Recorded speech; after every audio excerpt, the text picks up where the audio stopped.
All right, looks like we're recording. Good morning, everyone, and welcome to the meeting of the Comprehensive Land Use Plan Committee on May 24th, 2022. We have a quorum, and I call this meeting to order at 8:37 a.m. All right, our first, or let's start with a roll call. Mr. Agu, can you handle that?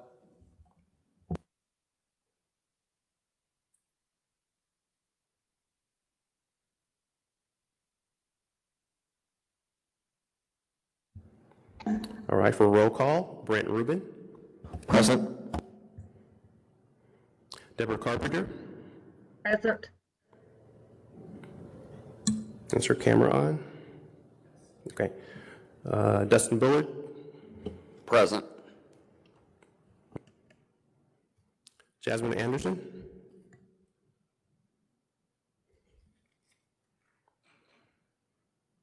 Jennifer Renhel. Present.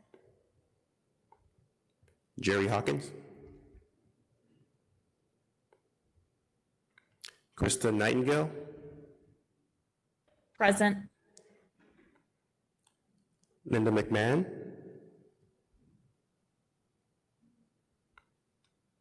Lynette Aguilar.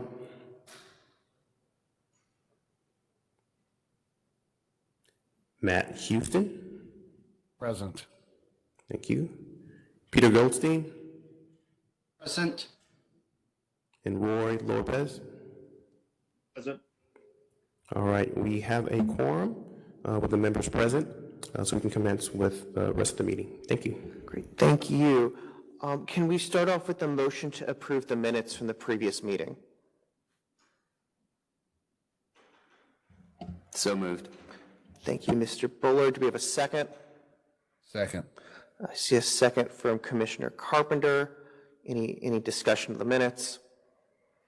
All in favor say aye. Aye. Aye. Any opposed Aye. say nay. The motion to approve the minutes passes. All right, we've had a bit of a snafu with our speakers list. There's been some sort of tech issue, is my understanding. So what we're going to do is, I'll represent for the record that there's no one here other than committee members and city staff attending the meeting in person. So what we're going to do is promote each of the individuals who are attending the meeting virtually and give them an opportunity to speak. Each speaker will have 3 minutes to speak, and under Texas state law, as interpreted by the Attorney General, if you're participating virtually, you have to have your camera on in order to speak. Those are the rules that we've got to abide by. So, Mr. Agu, can you promote the first attendee, Mr. McGill?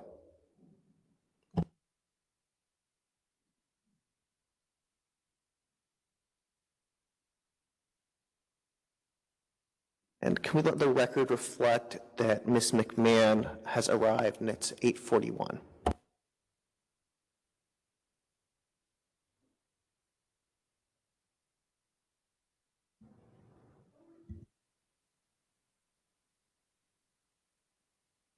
Hello? Good morning, Mr. McGill. Were you signed up to speak? No, I did not. Okay, all right. Mr. Agu, can you promote the next person on the list? Mr. Brown? And let the record show that Mr. Hawkins is also present at 8:41.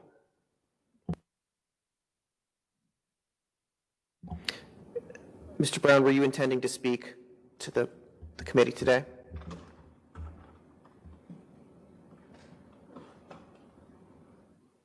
No, sir. Okay. Next speaker, Chris Bowers, or next attendee, Chris Bowers.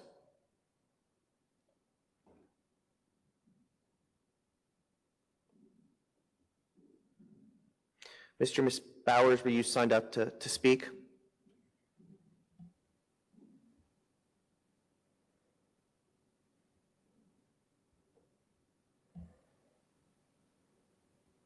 All right. Mr. Ms. Bowers? All right, let's go on to Ms. Mayo.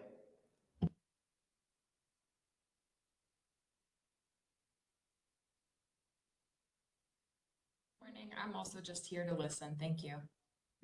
Mr. Schirmbeck, can you promote him?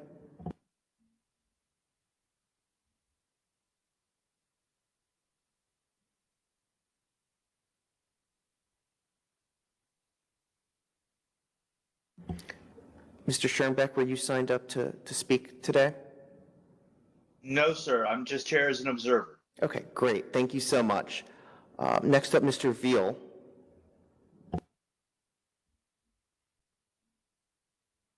I'm just here to listen. Great, thank you. Ms. Chambers?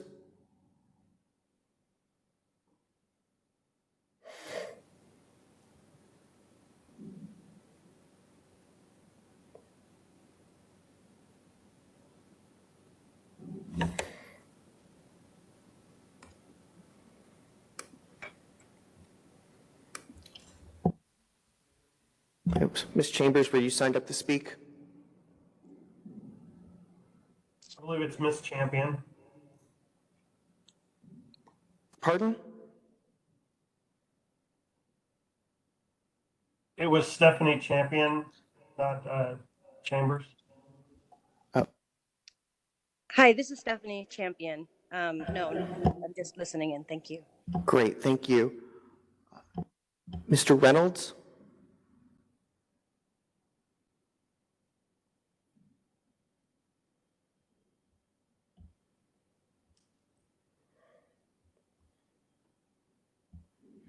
Mr. Reynolds, were you signed up to speak today? I'm also just as an observer. Thank you. Great, thank you. And the last person I see is Victoria Farrell.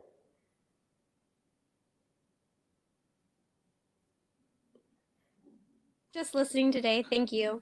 Great. So that may explain why we didn't have a speakers list. It appears that no one was signed up. All right. Sometimes the answer is the more simple one. All right, so our next item of business is the Forward Dallas Community Engagement Summary Report, and I believe Mr. Agu will be presenting. Mr. Agu, we'll turn it over to you. Perfect. Thank you. Good morning, everybody. Thank you for joining. Does everybody in person have a physical copy or a digital copy? I can give you one if you need some. Right, okay. 21st century.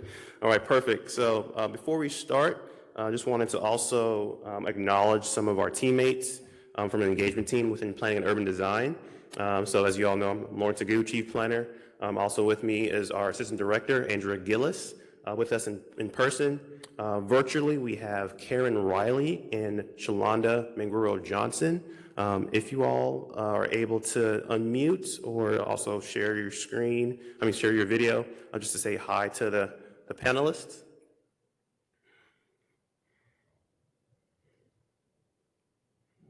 All right, so they're online attending with us, and they were integral in terms of our engagement efforts up to this point. Just wanted to acknowledge their efforts and their presence on the call today. So again, thank you all for attending. We will be going over the engagement report that we developed to give a recap of what's happened so far from the community engagement perspective within Forward Dallas. This is an update, and this process is meant to be iterative. So as you go through the process, we want to be able to take your input and tweak, enhance, modify what we're doing to ensure that we're getting an equitable representation with what we're doing in the community. Any questions before we begin? All right, perfect.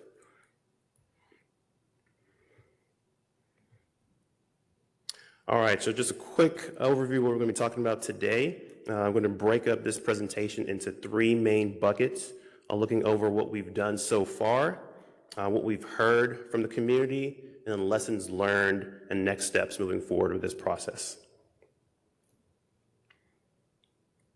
So what we've done so far, where we are on the timeline for the project, we are in that initial community engagement and project initiation where we're looking at existing conditions. We're beginning to wrap up that particular phase of the project, but as I mentioned before, we're going to continue with community engagement throughout the entirety of this process.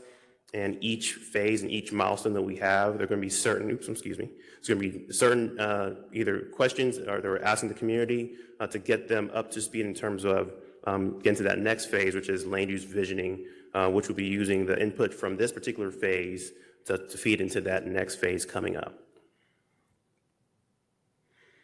To begin what we're looking at with our engagement summary, we want to get a quick overview of our marketing strategy and how planning and urban design looked at our approach in terms of going out to the community and being inclusive and getting feedback.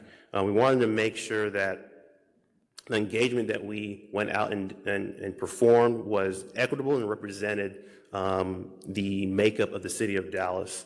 So from mid-2021, when we started this process, to April 2022, we had embarked in multiple ways of talking to different stakeholders, emphasizing a clear messaging and overarching strategy to encourage residents to provide their input and be part of the process. We want to make sure that we get everybody up to speed in terms of what Forward Dallas is, and then going out and getting that input from them to be able to tweak and think about what issues and opportunities they see from this particular phase of the project. So in terms of the structure of this strategy, we wanted to make sure that there was a clear overarching message, and from there we kind of drilled down into more specifics as how to apply that message throughout the community.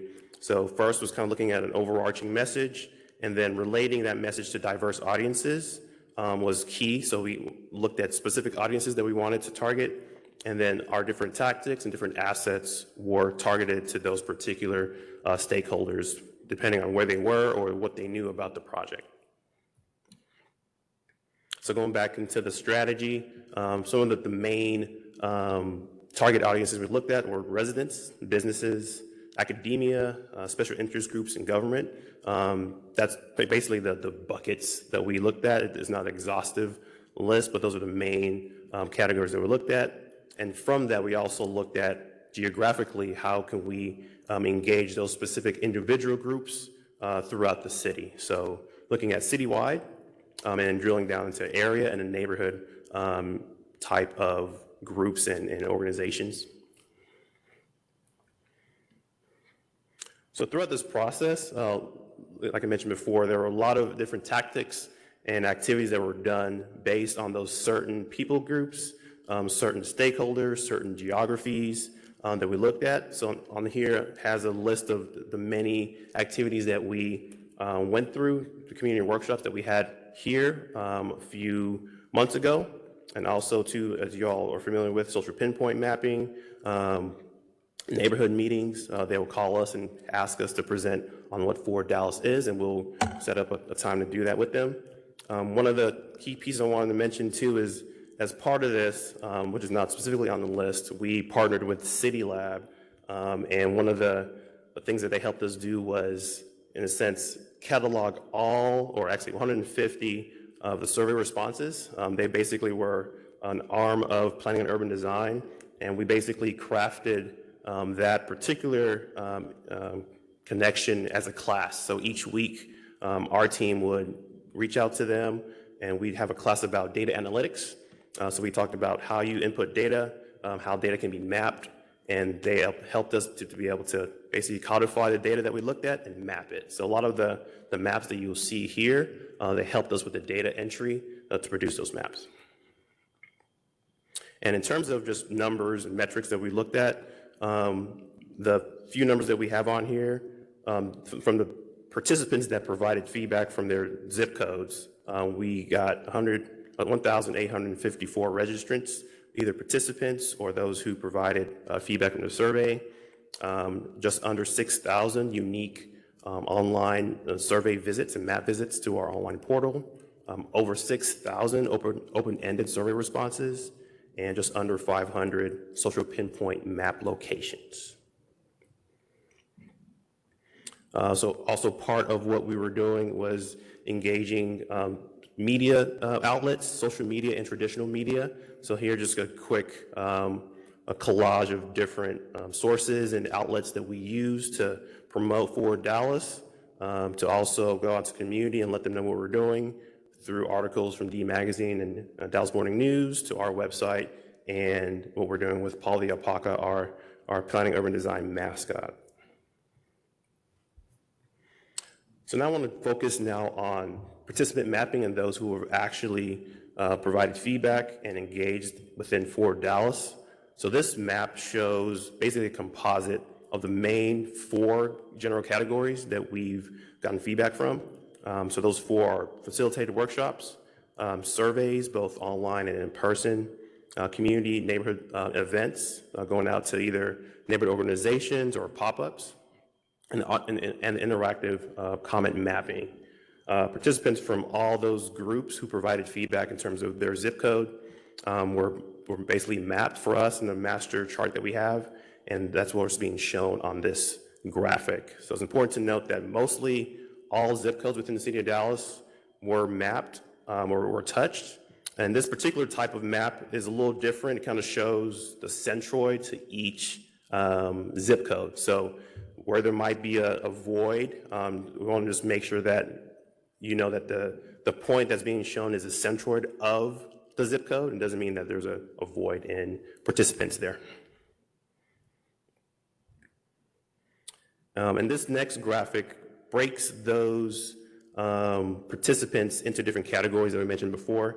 So the 4 that we mentioned was the social pinpoint mapping, survey, community stakeholder events, registrations, and our facilitated workshops. So this just color codes where those are on the map in the city of Dallas and how we've used those particular type of tactics and approaches to get different audiences based on what we need from the city of Dallas's perspective. So it's important to note that within just coverage-wise, the survey and the community events kind of have the most coverage and spread. And then within what we do as staff, we have limited staff, so we have targeted location to where we want to focus our attention. So those are why the facilitated workshops are particularly located at certain areas that we feel are important to emphasize. So from that, after getting the input, after collecting information and hearing from the community, we want to now show what the community has told us, what we've heard from you. And we're going to do that in 2 different ways, showing the major themes that have come up.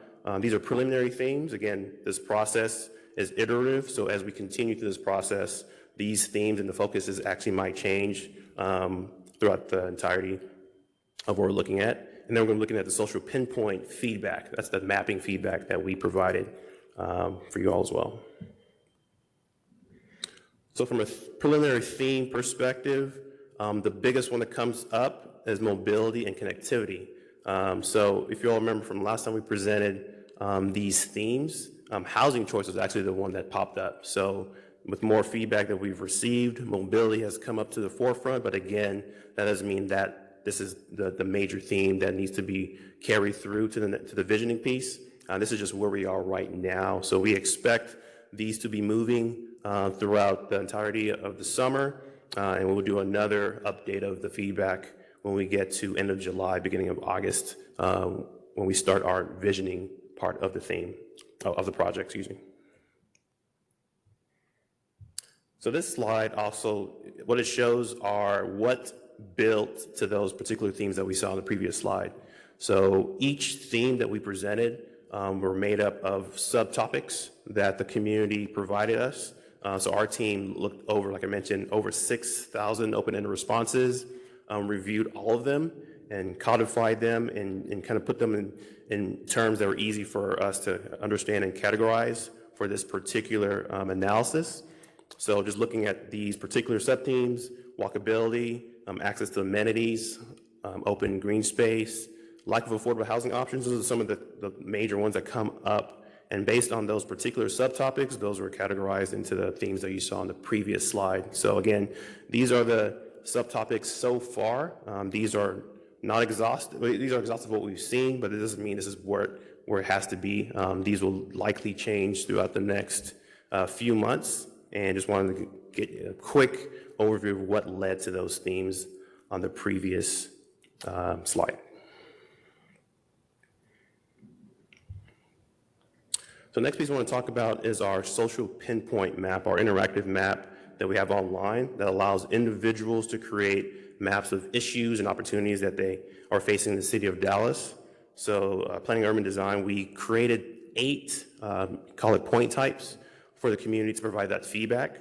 That goes from community assets, identifying desired uses and development, identifying undesired use and development, identifying development priority sites so they could create a particular polygon on a particular site that they felt was critical to develop, identifying poor appearances, identifying desired connectivity routes, public safety concerns, and then if we didn't cover anything in those previous points, there's an other land use category for users to provide input. So this map basically just shows the same one that we showed before into the separate 8 categories. Just looking at where those particular points were located. The report kind of delves into those major themes and the major either concerns or ideas that were brought up from these particular points.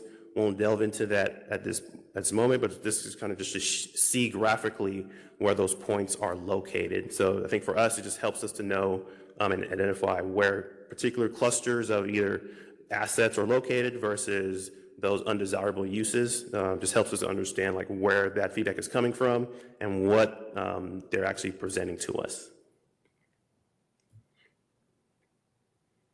So next steps and lessons learned. So from all that feedback, from all the information that we've gathered, we want to be able to take that and figure out what we need to do differently throughout the entirety of the rest of the engagement process, what we're missing in terms of what we've gathered and learned, and how to move forward with the information that we got. So as we were collecting location information, we also collected from those who actually were able to provide feedback was demographic, race, and ethnicity information. So it's important to note as we were looking at those who participated, one thing that we assumed at the beginning, but kind of were able to use data to back up, was that the demographic makeup of those that provided feedback, we wanted that to be in concert with the city's makeup. But I guess in terms of the feedback that we received, the 3 major things I wanted to point out.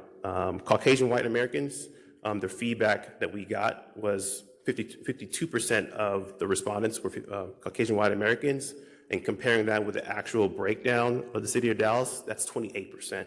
So we want to be able to be transparent in terms of the feedback that we're getting, the outreach that we're actually getting, and make sure that we are targeting the other audiences that make up the city of Dallas in a more equitable fashion. So that's one piece that we wanted to note that we observed. 2, Hispanic, Latinx population, they provided about under 15% of the feedback, but they make up 42% of the city. So again, that is a group that we need to focus our attention on in terms of getting their feedback in an equitable fashion that represents the city of Dallas. So all the themes and the topics that we looked at before, those are important, those are critical, but we want to make sure that we are reaching out to the city in a way that we're ensuring that we're getting the feedback that's equitable and represents the community. And then the last piece from a race and ethnicity perspective, our American Indian population, we received 1% of that feedback from our engagement efforts, and the city of Dallas's makeup is 22%. So again, those are the 3 major demographic, racial, ethnicity groups that we want to focus on moving forward in terms of getting their feedback and ensuring that their feedback is part of the next phase of this project. Also, when we do look at the age breakdown, the age breakdown is actually pretty on par with what's happening in the city of Dallas. I wanted to kind of bring up 2 different points here. So on the 0 to 14 age, we know that that's going to be higher in terms of what we're looking at in the city of Dallas. So we're not really engaging elementary age kids as much as we are with the rest of the population. So we want just to identify that number compared to what we're getting from the city through our engagement efforts is going to be different. There's going to be a disparity with that particular number just because we're not engaging that population as much. But what we want to kind of note is that the other age groups, as long as those are on par, we think that that makes sense in terms of keeping our engagement efforts kind of balanced with what we're looking at. And also too, with the older population from 74, we've actually gotten a lot more feedback than the actual city makeup has. So 70 to 74, about 13%, and they actually make up 3% of the population. So that was pretty interesting. So from that, what does that mean? What are the next steps, and what should we, planning urban design, be doing to tweak, to modify, and to ensure that we're getting that equitable engagement in the community? So we have kind of 4 major steps and next steps that we wanted to look at. This is not exhaustive. There are other tactics that we want to also approach. But first, we wanted to reach out to the harder to reach populations, as we mentioned. So we want to connect with Latinx, Hispanics, Blacks, refugees, homeless, youth, and elderly, to name a few populations, through more in-person tactics such as canvassing, going out into the community. So before, with our engagement efforts, because of COVID, we were kind of relegated more to online and virtual means, but because that's starting to die down, we have a little bit more opportunity to engage those populations in person. Although our staff still remains the same in terms of number of staff, we have a little bit more targeted approaches of how to reach those particular locations in the city.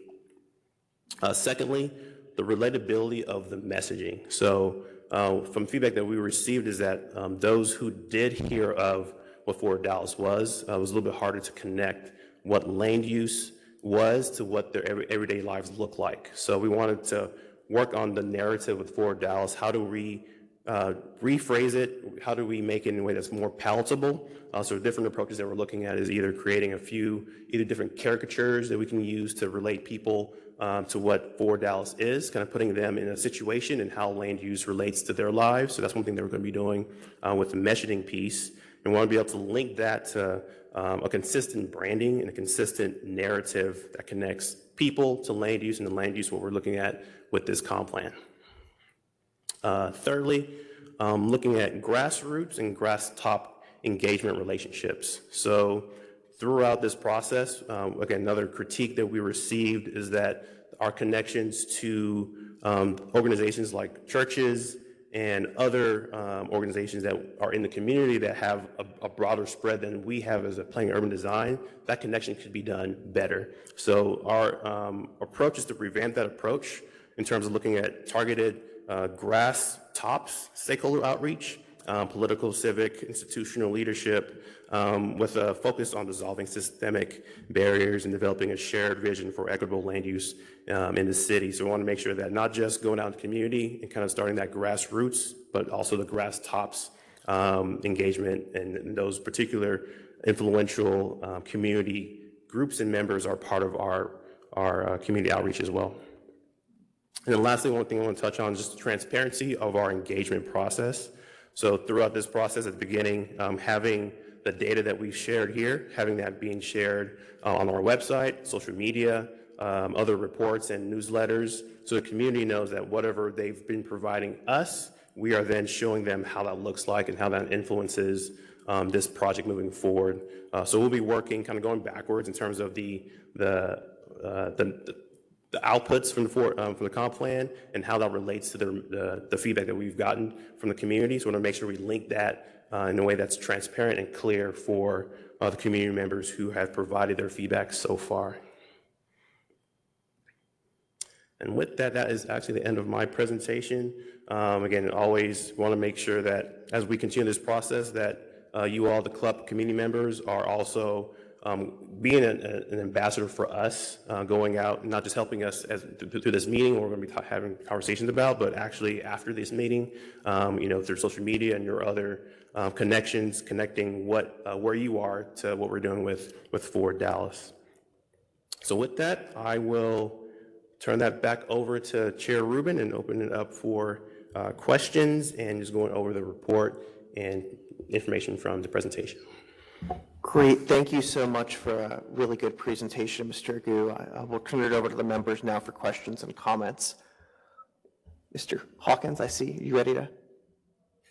Oh, I thought you were signaling. If you're not ready, then. Yeah, I was mic on. With Mike just shared. I don't think you're on. All right, can you hear me? Okay. Yeah, great presentation. Thank you. I was just struck by I think one of the considerations you said was you all are not getting our Latino population's participation in the survey. And that struck me as kind of odd, and I'm only saying that because there are so many Latino-facing organizations in the city. Have you all done any outreach to the Concilio, or there's so Bachman Lake Together, that's a family center that, I helped to build. There's so many places here to do that outreach. Have you all done that? Because I know I've worked with the City of Dallas on their racial equity plan and had them come to our organization and our offices. I'm interested in that. No, that's a good point. So I think going back to where kind of COVID was and what our outreach efforts were, I guess before March, it was mostly online and virtual. So I think what you just mentioned, a lot of the efforts going to have to be in person and going out into those communities and calling them and kind of having a little bit more face time with them. So I think we're partnering with Office of Equity and their work with their racial equity plan to connect their partners with what we're doing. So we definitely know that was a hole with our engagement approach, but we definitely see that there's opportunity to kind of close that gap in terms of those connections. So definitely, well, can you repeat also that you mentioned 2 organizations? Yeah, the Concilio, led by Florentia Velasco Fortner. She's been doing that work for 20 years in the city plus. And Bachman Lake Together, that's, 2 I can think of. Then there's tons of arts organizations like Carter Mia and Theatro Dallas.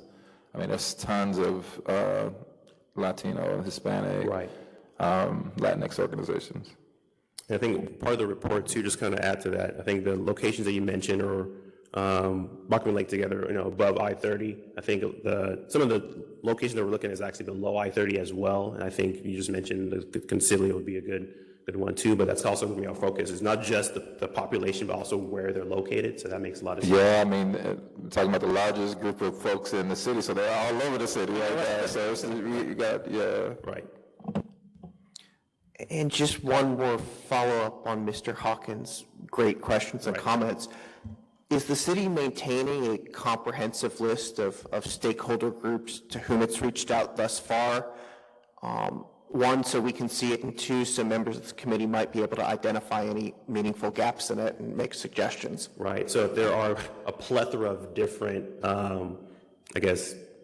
databases. There's not one central location that could be an issue too. We have multiple databases within our department, within the city, so we can work on consolidating with our partners in the city. But I think that's a great point. We can share what we have with you all, but in terms of what the entire city has, there's not one central repository that I know of. 1 second, Ms. Gillis. Can I just jump?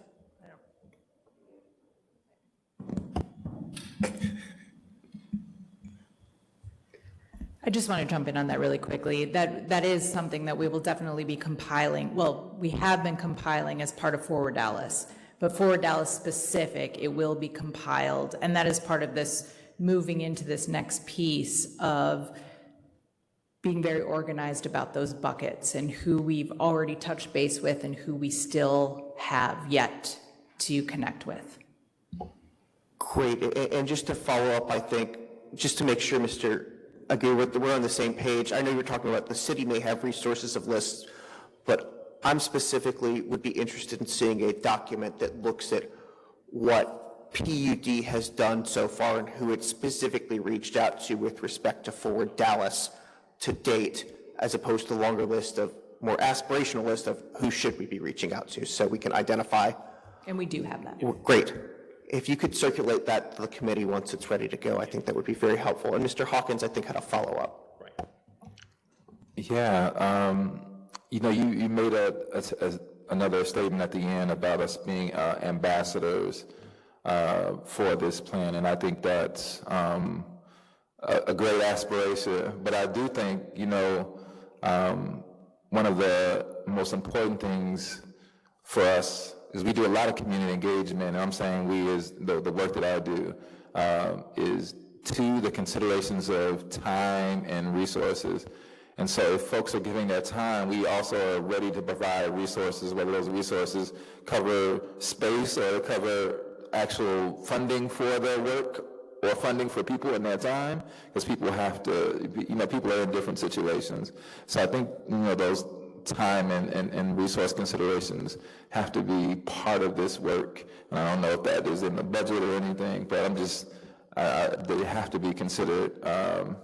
Community engagement is actually qualitative data that the city is using to create some type of resource, right? The end of the project is resources, so resources have to be considered for the front-facing work too.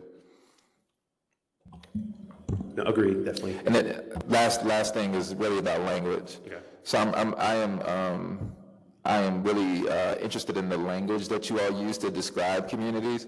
Mr. Agu, I know you used words like Caucasian, which are words we don't use in racial equity because it's a pseudo-scientific term for white people. White people, the name white people is actually on the census, so we use white, You use blacks, like the plural blacks. We don't use that. We use black people to humanize folks. So I'm interested in the language that's in the report. That would make me a better ambassador for the work because, the language has to be what the communities are now calling themselves. I think we're having those conversations too. So thank you, that's it. No, perfect, thank you. Great, and let the record show that Commissioner Anderson arrived at the meeting at 8:50, and it looks like he has a question, so I'll turn it over to him. I do. Thank you, Chair Rubin, and thank you, Mr. Hawkins, for those great observations. I think that the document you guys produced is a great document. It has a lot of good information in it. A lot of information to synthesize. A lot of my concerns, and I don't have a lot of concerns, but they are related to the engagement process and knowing that the communities have different levels of expectation, different levels of experience, and different levels of example that they can point to. Do you have translators and accelerators, subject matter experts available at those meetings to help them gather their thoughts and begin to synthesize them in such a way that provides a bit of equity in all of the communities around the area? Yeah, that's a great question. So I think as we go out as staff, that's actually what we consider going out to the community. So we ensure that either there's a translator, somebody who can translate on our staff, someone who's able to kind of distill the planner terms into just general terms for the community, and also someone who's from our engagement team that's part of just being able to relate what their concerns are to us as well. So I think those three major pieces, when we go out to the community for either neighborhood workshops or community workshops, we want to make sure that all those are part of that process. You have something on that? And just to give you a very specific example, so we had Jubilee Center asked us to come and meet with residents that use the center, and Karen and I both went out. Karen's and another staff person on the engagement team, Sam Oviedo, went out, and we presented in Spanish. So I gave the presentation, discussed Forward Dallas, talked to the community, talked to residents in Spanish, and kind of shifted the conversation. We had our presentation right, but they also came with what they wanted to talk about. Mm-hmm. So on the fly, we did some shifting. So that is really critical too, right? That we want to get the Forward Dallas word out. We want to educate from that side as well, but we also want to have that conversation from where residents are at as well and what the real issues are for them. So absolutely. I know that in some instances, the communities have resources and things in terms of geographical resources and amenities that are present, like parks and other things, and may not have the vocabulary to express their future development, future use, or how to create catalytic environments in their communities because they don't have that experience and haven't been exposed to the various things that you can do. And in that lane, to have someone on your team, or if you would like to call the commissioners or the people who regularly represent those constituents, I think that's important because a lot of what you're asking them, they don't know how to answer. and they don't have that experience to say if, when you came and asked our community, what did we say? And we had nothing to say, so our community resulted in not much action. So we'd like to kind of balance that out. We have some communities that are really voiceful and really experienced, and we appreciate those communities. They're responsible for moving our city forward. And in that light, we'd like to do some of the same. Secondly, information about industries and different ways to create ecosystems in the various communities that begin to brand them for specific uses and ideologies that marry well with their geographical composition, their demographics, and those kinds of things, I think is really important. And creating those industries, in a sense, and I'm not saying industrial types of uses or things. I'm thinking innovation districts, robotics, technology, and different incubators that will attract businesses and other things. I know that our community often doesn't know that, well, they don't know how to really project those kinds of things. Oftentimes I don't know how to project those kinds of things. And so we want to be sensitive to those kinds of things and help them out in all of the communities around the city, because we all have different kinds of amenities and thoughts and want the best for our communities and the communities next door to us, because we all share, you know, the same landmass. And then I'd say lastly, we at the city employ really good subject matter experts and community leaders. Our directors, our area plan managers, community liaisons have their fingers on the pulse of the community.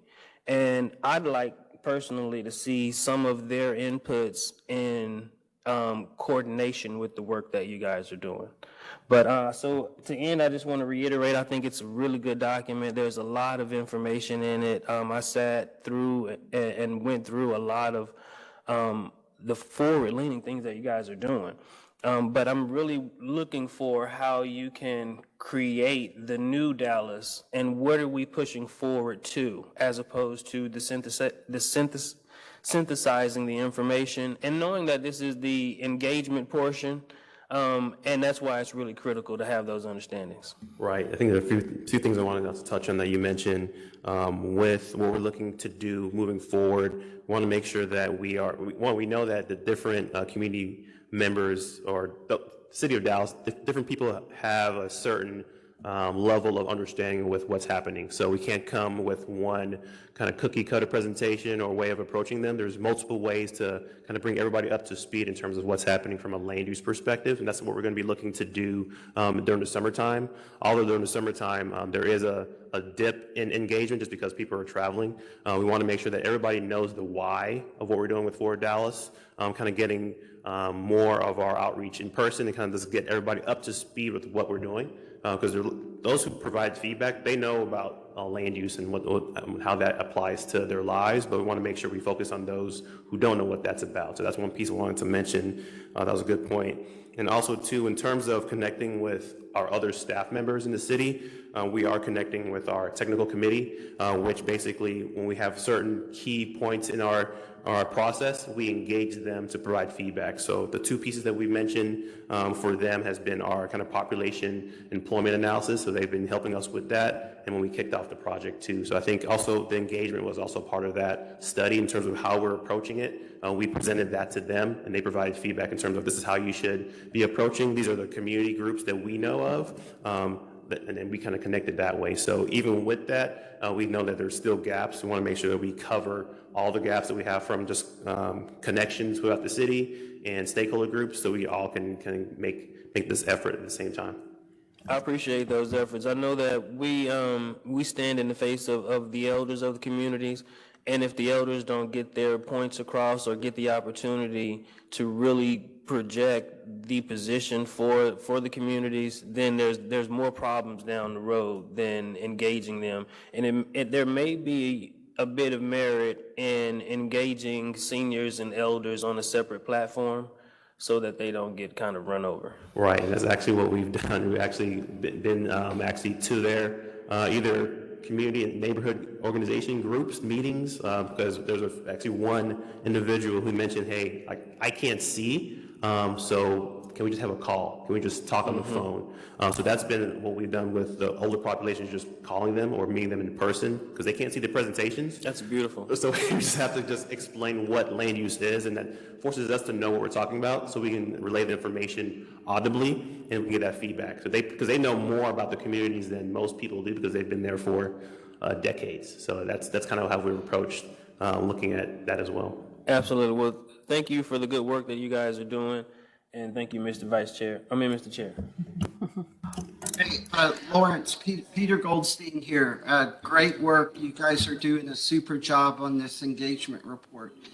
Real quickly, just to piggyback on Mr. Hawkins, I'm sure you guys have this on your list, but in terms of engaging the Hispanic participation, obviously the Latino Cultural Center, LULAC, I'm sure they're already on your list.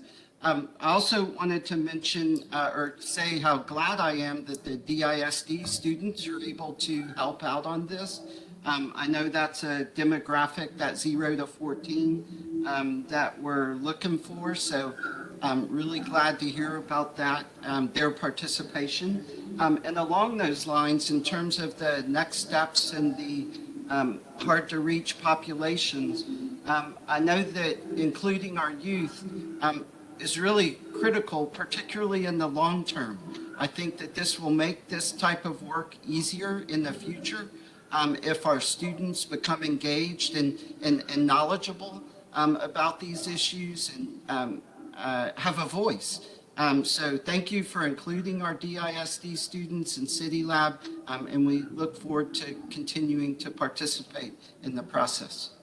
No, thank you so much, Peter. We do know, like, with the younger audiences, the results of our land use plan in the future is going to affect their lives the most. So I think it's important that we let them know how important this feedback is.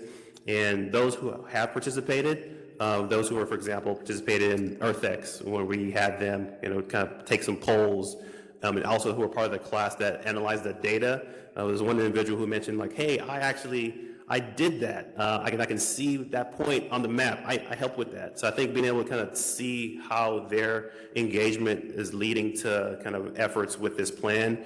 For the younger audiences, they love to see how their work is impacting our work here. So I think being able to be transparent, like we mentioned, in terms of how the data that we're getting is being outputted, and then also to how the end goal of what this plan is going to be doing affects their lives in the future. That makes a lot of sense. Thank you, Peter. Thank you, Lawrence. Oh, thank you very much. A great plan, and I appreciate the presentation. I'm struck by the map in terms of the participants in the map, and it kind of goes central Dallas and kind of north and west, and there's really nothing in the southeast portion, which I was really stunned by, frankly, because there's a lot of active organizations, neighborhood organizations.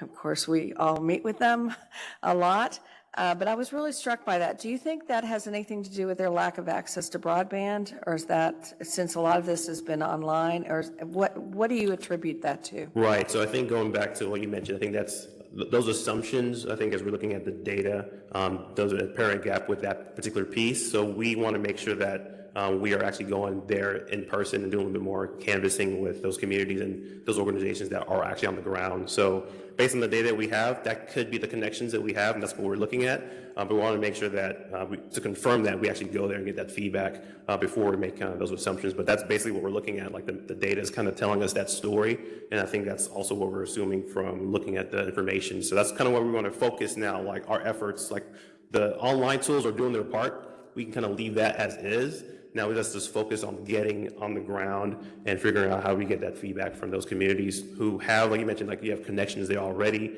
and others do, like Mr. Hawkins mentioned too. So kind of connecting with those community groups and kind of going on the ground and kind of getting that feedback, and then putting that information onto this map and seeing how that updates our graphic. I appreciate that.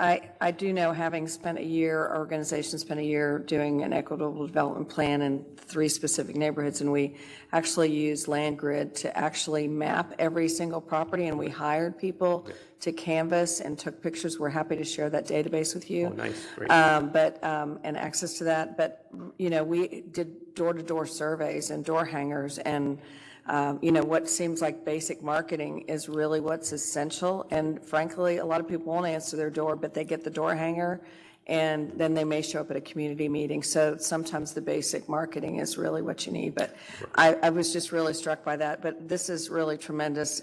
This is hard work, I know, because we spent a year doing it. So I respect all the work that you and the entire team are doing. Thank you. Thank you so much. Mr. Bullard? Thank you. Great work, staff. Just a couple questions, Lawrence.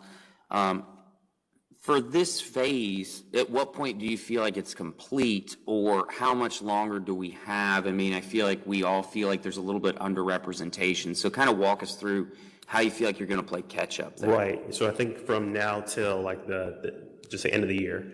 So we know that there are certain groups in the city know what Forward Dallas is and what land use is. Our focus is to basically get the other groups up to speed with what Forward Dallas is. So those particular groups that we mentioned, we want to go out and just educate what Forward Dallas and land use is. So by the time we get to the next phase, having everybody in the same page and sort of understanding, they can then provide feedback with that next phase of visioning what that looks like. So although there was maybe a gap in terms of the engagement now, we want to make sure that they're up to speed in terms of knowledge. So when they do provide feedback again, coming end of July, beginning August, we're up to speed with they're up to speed with what we're trying to gather and connecting the dots from that input to what's happening with the comp plan at the end of the day, basically. So that's kind of where we're at. We're not trying to go back into time. We want to basically use this to be, transparent with what we're looking at, and use that to kind of modify how we're going to get everybody up to speed with what happened with Forward Dallas. So basically, we don't want to continue this process if everybody's not engaged. I think if we present the data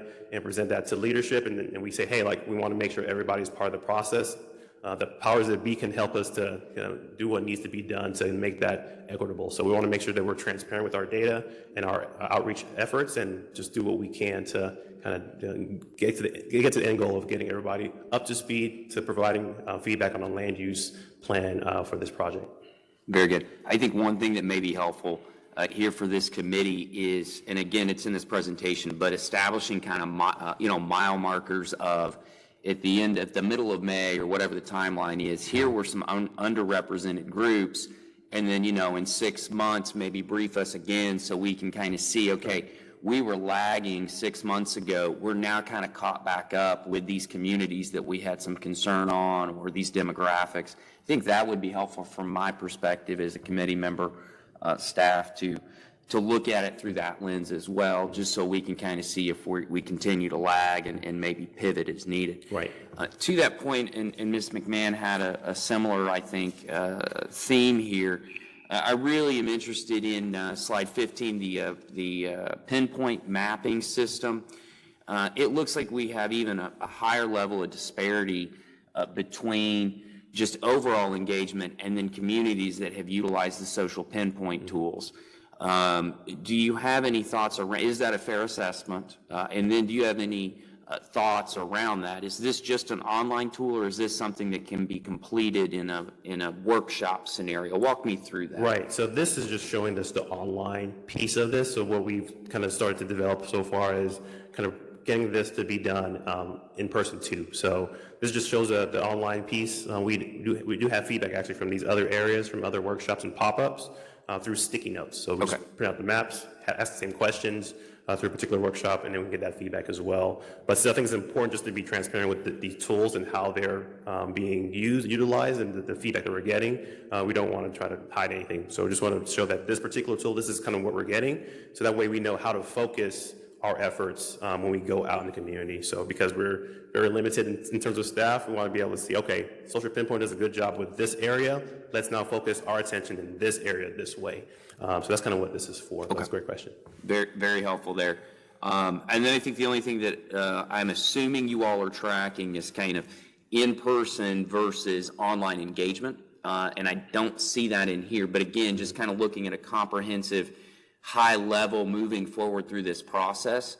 That may be helpful for us as a committee as well to kind of review either the number of online versus in person, and or do you think you're getting a higher level engagement or more detail as we move forward? Because as we move forward through this process, we're certainly going to have the community more educated, providing probably more detailed feedback, and it will be interesting to see if we think online platforms are able to capture that across the city, or if we have to kind of bifurcate, which will be my assumption at this point. Right, and I think it's going to be both. So it's not like either or. There's usually even a hybridization of the two. So I think going back to what we mentioned before, virtual just because of what was happening in our country. Online helps us to reach a lot of people that we can't physically go to, which is great, but also too, there's some communities who just don't have access to that as well, like Linda mentioned too. So we want to be able to kind of know where those areas are, and if we can go in person and then maybe stream that online, that's a way of kind of doing both at the same time. So I think that's a great point that you mentioned, knowing the pros and cons of each, and the pros and cons of each in particular areas. I think that's also important for us to do. So we have mapped particular either venue type in our data. I guess we didn't show that as explicitly as we did, so I can update the report just to show that as well. There have been more feedback from online, of course, but we'll definitely try to pivot to more in person and show those numbers to you to provide a better assessment of what's happening. Perfect. Really good work, and I think, again, I think it'll be helpful to kind of have some type of standing update like this every couple months, whatever cadence you all feel or committee feels is important, and I think then we can help further outreach or highlight and really put some specifics on maybe some lacking areas, but really good work. Awesome, and that's actually what we're thinking of doing with this report, is that this is the first of many reports that we're hoping to produce, maybe quarterly. Just the templates are there. We'll just update the numbers so you can kind of look at the past information with the new information and make adjustments of what needs to happen in the future. So great point. Just a quick question. Is this information housed in a website for the city that people can look at? Yeah, so we're going to want to make this meeting, it was meant to kind of just make sure that any modifications need to happen for this particular report. It's definitely going to be on our website for the public to see. We also want to translate it as well. So any feedback that we receive here, we'll kind of modify, tweak it, and issue both versions online for the public to receive. So before kind of going through the process of translating a document that's going to be just kind of scrapped or tweaked, want to make sure that we get the feedback first, make that update, and then send that to the website too. Well, I appreciate that this is a summary, but is there a way to dig in? I'm looking at this and I'm going, okay, what does that mean, undesirable use? I understand what that means, but still, what does the community mean by that? Like delving deeper, like doing drill downs into the data. So we have that data, and I guess we can make it available through our website in terms of that information. I think long term, what we want to do is create an online portal to where you can delve deeper into the data. That would be awesome. And look at it yourself. Yeah. We have the information, just want to make sure that it makes sense with this committee. Get the feedback first before we start to kind of put it in a platform that makes sense for the community. I appreciate that. That's best to test it out before you put it out. Right. But it would, for those of us who work in the community, it would really be helpful to be able to dig in a little bit more, just so that when we're communicating with those community members, we understand what this is and how that connects. So thank you very much. Exactly. That was my That's big awesome. question. Perfect. Thank you so much. Great. Ms. Rangel. Chair Roy Lopez. I'll get you in a second, Mr. Lopez. Ms. Rangel's had her hand up for a little bit now. Thank you, Chair Rubin, and thank you, Mr. Agu, as well for today's presentation. I'll be honest, when you sent over the report yesterday afternoon, I spent my evening annotating that document, so I may not have all my comments and questions. So whatever I don't get through today, I will definitely follow up with you all on that. But some things I want to highlight from the report is, and that's shown in the presentation, of the disconnection, right, of the BIPOC community in Dallas. And I know PUD has been focusing on meeting people where they are. So I do have some suggestions as to what you all could explore to do, because quite frankly, Dallas residents are very vocal. It's just a matter of PUD making sure that you all are connecting with the right folks. And so I do think having that stakeholder list will be helpful. That way we could see, oh, you're missing X group. So anyways, in-person convenings, as you all already shared, it's an effective approach. I mean, we've seen that already with Somos Tejas, who have been doing a canvassing in the West Oak Cliff area. Another piece to that too is that there should be consistent appearances on local news stations. That's something I didn't see in the report. And I'm just kind of curious if y'all had done that, like Univision, for example, even local radio stations. PUD should interject in the broader media in the city of Dallas, and as well as ads on DART buses. Let's see, and something else I had in mind too was short multilingual videos. And I don't mean like 5-minute videos. Like this has to be, like short snippet, less than 45 seconds, to kind of just distill why is Forward Dallas important and why people should share, their thoughts and opinion about the future. Pop-ups, I am aware that PUD has done pop-ups at grocery stores, but other places, and I didn't see this in the report, so excuse me if I'm kind of, you already had done this, but being present during community-led events, laundromats, apartment complexes, parks, and even DART stations. As someone who, rides DART, I always had like 10 minutes of just waiting between when the bus or the train would arrive. So those are also hubs where you all could kind of, when you're looking especially at the southeast area of Dallas, be present. My question is, how will CLUP be kept up to date with the engagement you all are doing for the summer outside of these briefings? Because I do know, obviously we only meet once a month or twice, depending on y'all's schedule. How can we continue to provide that feedback? Is it through email, or what are you all thinking about that? That way we could provide consistent feedback. No, all really great questions. I'm going to work my way from the most recent going backwards. So I think in terms of these meetings, I think these are great, kind of just talk through together in terms of what's happening and what you're all seeing as a group. But our numbers are always available. Like, you can call us to kind of talk about specifically what's happening and what your thoughts are. I think our website and other means that we have through email, we do provide that feedback, for the community to have. But again, our numbers we're open to feedback. We get that almost every day, and we want to make sure that we're getting that feedback from you all in terms of, hey, like we saw this in our community, that this should be done, think better, X, Y, and Z, whatever that is. We want to make sure that we're just open to that feedback throughout the entirety of the week, and not just these meetings. So these meetings are great, just kind of talk through together, let the community know what's happening, but I think we would encourage just calling us. I think that's the best way to kind of get that information in terms of what you're doing and what you're seeing and what you're observing from your perspective. Working way backwards to the things you mentioned on the list, I think going back to how we're connecting the message to the community. One of the things that we're going to be working on is actually developing those videos. I'm not sure if you're familiar with the Isabella video, which is that quick 3-minute video that just has her in a particular scenario about what her life looks like now and how it could be affected by Forward Dallas, creating a little bit more of those caricatures to where different people in the city can relate to those caricatures and how that relates to either their profession or where they are located in the city through a type of caricature cartoon or video that highlights them and the particular scenario that they're part of that's related to land use.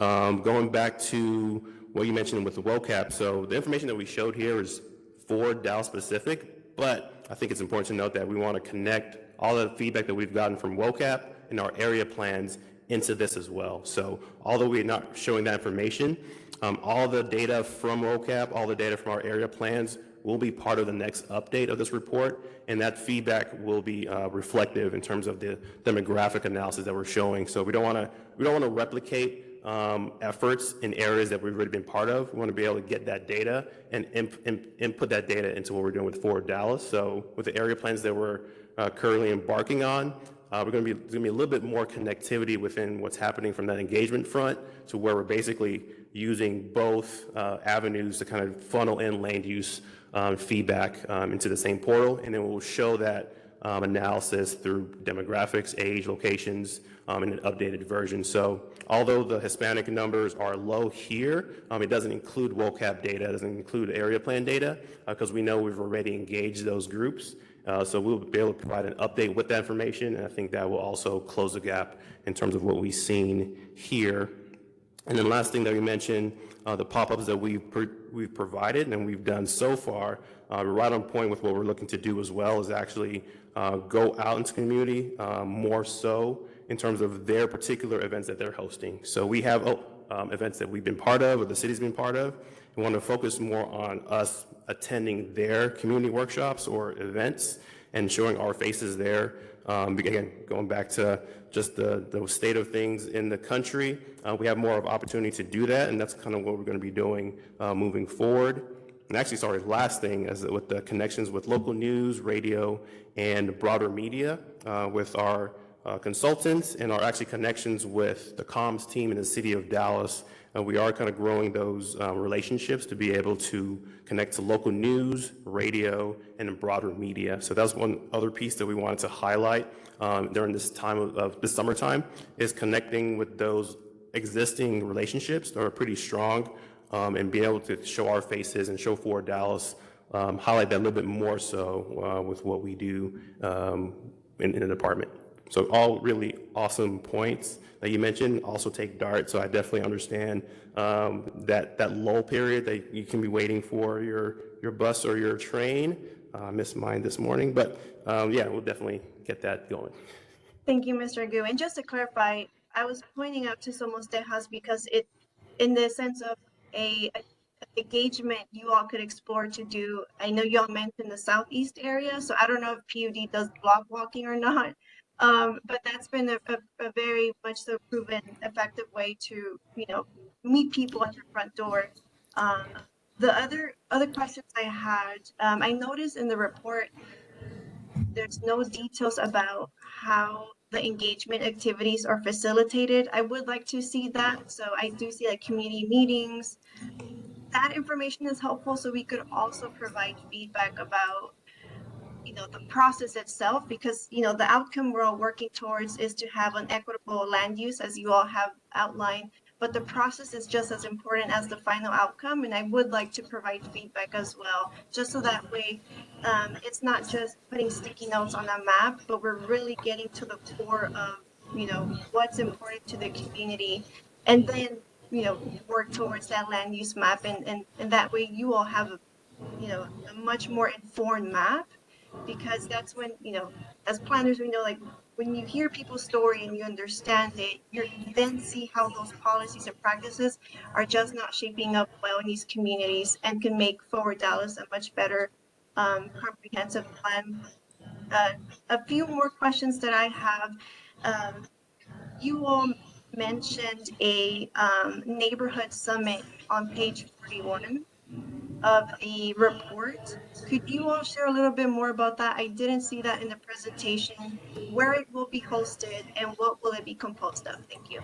No, great point. So I think going back to your latter question, in terms of how community meetings are facilitated, that process, we can definitely share that with you. We're actually thinking about how that needs to happen depending on the audiences that we're going to. I think, like I mentioned before, it's important that we know who we're going out to, which areas that we're going out to, and not using the same cookie cutter presentation. So we can definitely share our presentations and our kind of notes of how we go through that.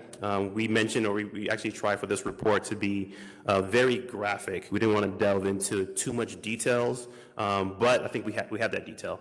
So we want to make sure that it's relatable to members who read it. But definitely what you said, we can definitely provide that information to you in terms of just the process of the questions we ask, how we ask it, and how we go about gathering information for what we're doing.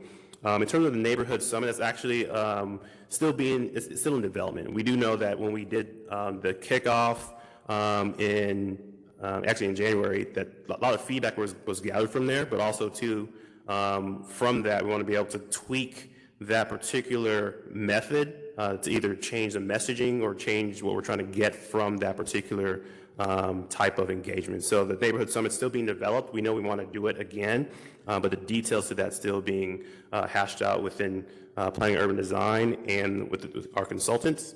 I think based on the question, though, is there something that you're thinking about we should be adding to that neighborhood summit? I'm trying to kind of read between the lines of what you're asking. Well, the location, I think in the past, City of Dallas has hosted summits at City Hall, but I think it would be beneficial to bring those, it sounds like y'all are just doing one, but to bring those neighborhood summits strategically, as y'all are talking about in areas, whether it's rec centers, parks, schools, you name it, I think that might be better and not just have it at City Hall. No, that's a great point. I think actually two pieces to that. I think the neighborhood summit, I think the initial concept was basically bringing the city together in terms of getting on the same page. But I think also what you mentioned too with particular locations, I think that's probably a little bit more toward maybe community workshops and community type of events. So I think both want to make sure we're touching the city in a more broader sense, but also too going out to specific communities. I think you did with the neighborhood summit that we mentioned about either being located at City Hall or particular venues. That's a great point. I think what we've done so far is virtual, but thinking about where in person those could be as well, I think that's also something we should definitely think more about and plan for the upcoming months. So that's a great point. Thank you, Mr. Agu, and I'll hold my rest of the questions. No worries. Great, thanks. And just to echo Ms. Runhell's point, I think having a neighborhood summit somewhere other than City Hall, south of I-30, would be a really important and meaningful thing to do, so we get folks from up north coming south. And I want to reiterate and emphasize that that is the plan.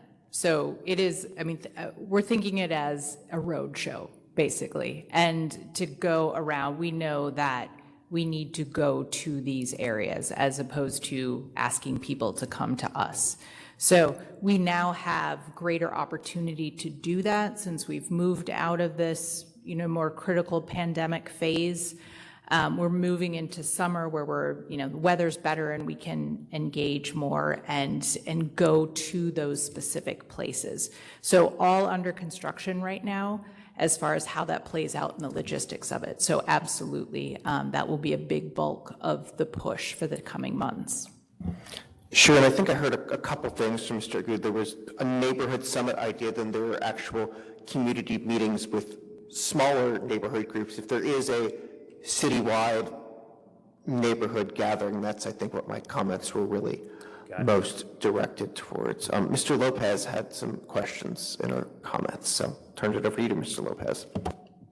First of all, Lawrence, great job by you and your team. I had some thoughts on a perceived gap, at least in my eyes, but I want to get your thoughts on this, which is, land use tends to attract, realtors, planners, affordable housing providers. It's a segment unto itself. And diversity is also about income classes. And low income residents are often, the most impacted by land use. I didn't get a sense of something that was something that you were measuring. And I know it's very, very difficult to do, but there are some poverty and low income proxy means tests that you can use. I wanted to see if you had any thoughts on being able to measure low income residents that participate in this process, because I think it's incredibly important to get their input. As I said, they're probably the most impacted by this, and a proxy is not, race and ethnicity.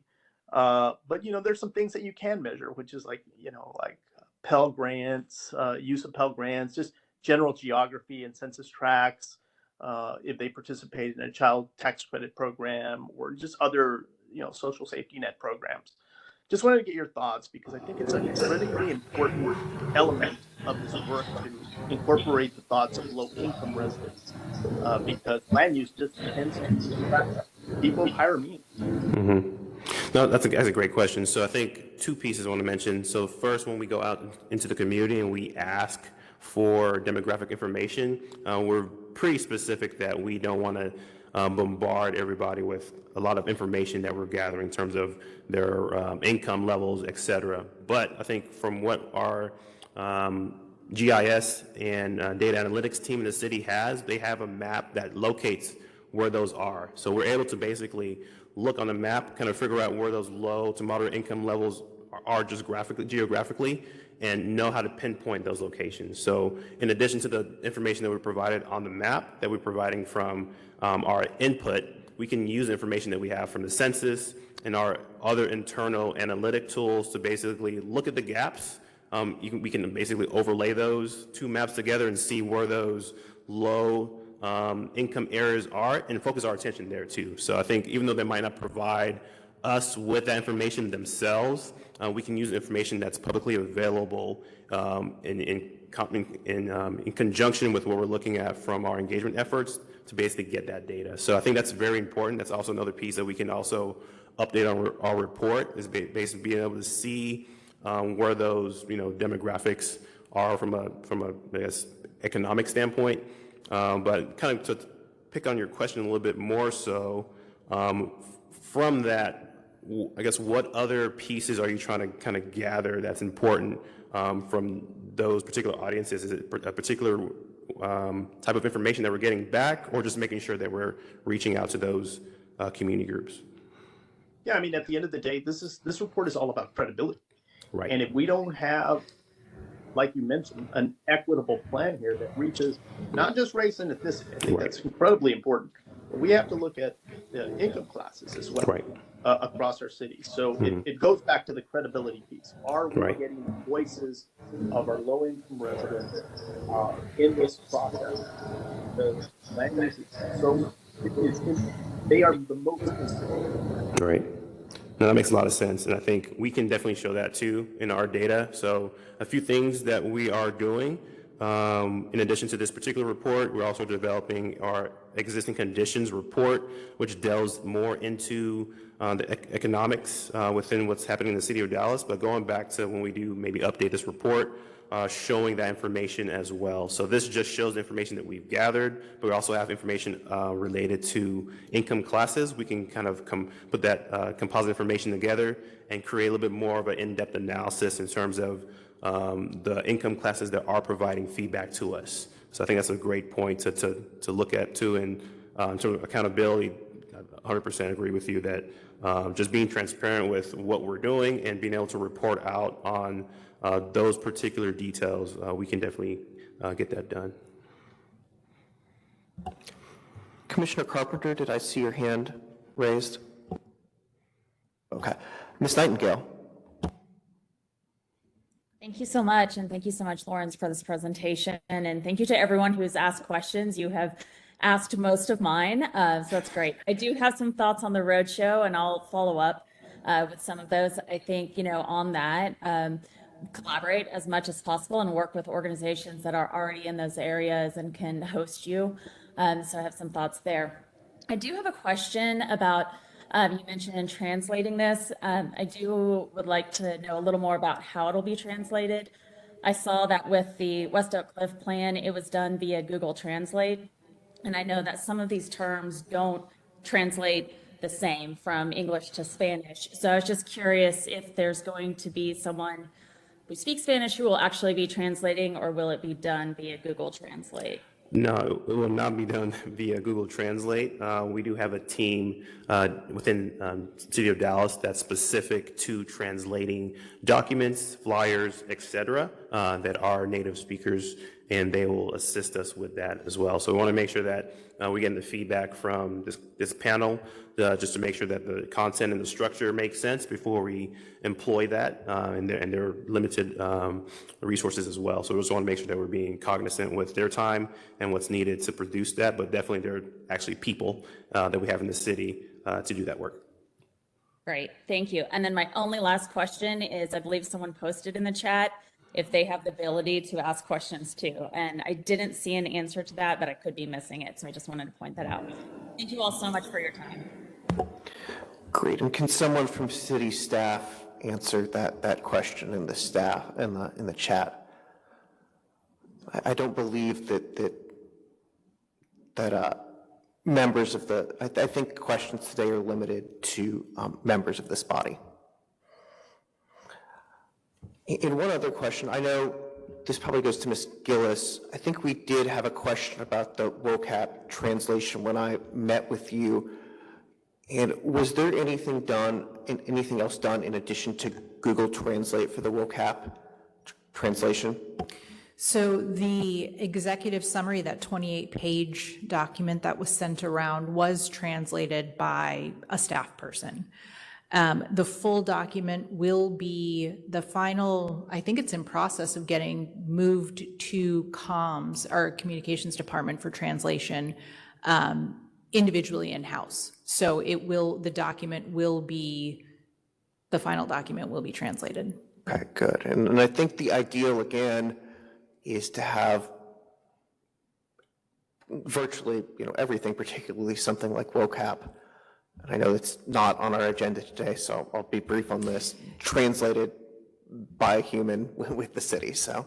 Yeah, and I mean, so this is an iterative process that we've been going through, and absolutely, and I think it has forced us and reminded us of things and provides more justification, even thinking of, as planners, we don't need to be producing 200-page documents, and this is another reason why we should keep it to a minimum so that it is just more accessible across the board. So, agreed.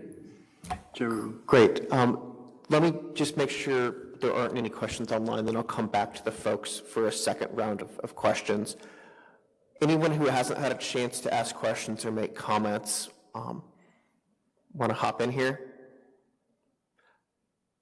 I did have one quick follow-up. I really appreciate Mr. Lopez's questions and comments on socioeconomic status, and understanding that with that, there can be some use of census data for a proxy with respect to zip codes or even census blocks or things like that. One other thing that was particularly interesting to me, in addition to the key race, sex, gender data that's already been mentioned, is housing types. Do we have a sense of the folks who are responding, if they live in single family, multifamily, if they're renters, owners, things like that? Right, so based on the data from the census, all the information can be kind of basically analyzed and seen. So based on the feedback from in terms of location and race and ethnicity, we can basically put that information in addition to the census data and analyze where people are and the type of housing that they have. So that's something that we're looking to do in the next phase of this project. With that information, though, that you mentioned, with looking at housing, can you kind of elaborate on what pieces that we're going to be getting out from that information? I'd be curious to see if the folks responding to this live in single-family housing, multifamily. I thought it was great that you mentioned on the next steps that you want to reach out to the homeless as well. I think their voice is important in all of this. So that's part A, and part B is renters versus owners. And just to follow up on your comment, I'm not a statistician. I don't work with census data on a daily basis, or if hardly at all.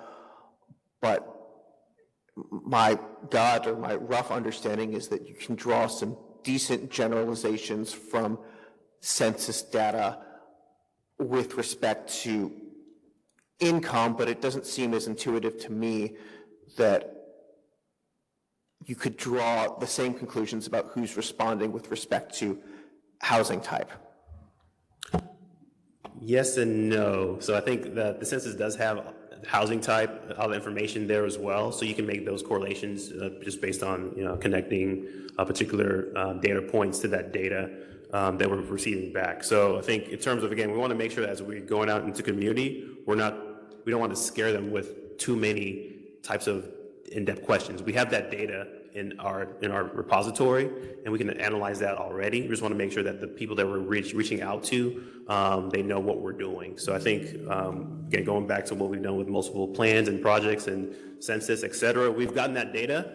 We don't want to scare people away with more in-depth questioning because we have it. Now we just have to make sure that the respondents that we're getting feedback from, we can connect it to that data that we have already and to make those analyses that you just mentioned. Gotcha. One follow-up, just so I understand. On the maps that you've shown us so far, they've all been based on zip code.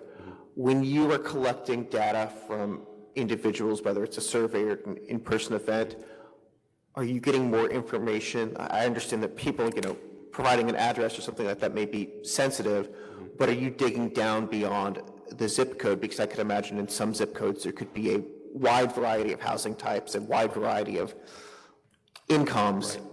Yes, so I think you just mentioned two good points. So in terms of privacy, like we're not going to share that information with public, but I think in terms of what we're doing with our data, those who did provide information in terms of their either location, business, or residences, we're using that information to kind of get a little bit more detail in terms of what needs to happen in that location. So I think when we do collect information, there's two things. We want to make sure that we're being respectful of the type of feedback that they want to receive. So they'll let us know, hey, you can have this information, but don't do this X, Y, and Z with it, or just use this with this type of data. So we want to be respectful of what we're getting as well. So there's different, I guess, scales of data that we're getting, down to the particular address location, and then up to just the area planning location too as well. I think, Andrew, you have something you wanted to add to that? I just wanted to say that we had a lot of conversations about what to ask, and a lot. Lawrence is chuckling because we, and I have to say that I was one of the most vocal of, I do not want anyone to feel uncomfortable accessing our meetings and approaching us. So one of the first things, we had the discussion about, do we ask income levels? Do we ask, all of these different things that we think about that we want to know as planners and to be able to represent that information. Some of it, we have some, in the survey, there's some voluntary information that you could give up to access the sort of the virtual meetings. We first talked about that. Do you give us, all of this information? We just want people to feel, especially at this point, as we build relationships, we might be able to do a little bit deeper dive on some of that data. But for these initial touch points, we wanted to for people to feel as comfortable as possible accessing it and approaching us. So some of that, I think we can get a little bit more in the weeds as we move along. But for this first phase, we wanted to keep it as, as comfortable as possible. So, but trust us, there was a lot of conversation that went into that. Great, and I understand that it's a balance that y'all need to strike, and I appreciate that how deliberate the process was. All right, let's move on to our second round. I think Mr. Hawkins said that he had some additional questions or comments. Yeah, so this is about the slide that had the big circles and it had walkability on it. Can you turn to that slide? And I'm asking very specifically, does this slide mention the number of times that theme was mentioned? Is that a correlation? So we have an Excel sheet that has a number of times these were mentioned. So the size of the bubbles leads to it. We can add that particular number if it's already asking for it that this represents. I believe walkability and bikeability, I think in my head, that's probably like 800 times on scale.